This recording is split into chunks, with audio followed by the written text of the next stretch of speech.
যারা চাইছি তাদের বলতে বিএনপি সিং না করে তুই তোর চরকায় তেল দে।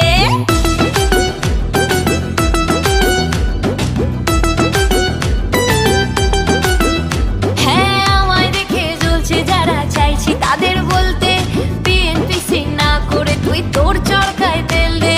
যাদের ভাবে বড্ড কাছের আমার আপনজন তারাই আবার করছে কাঠি সামনে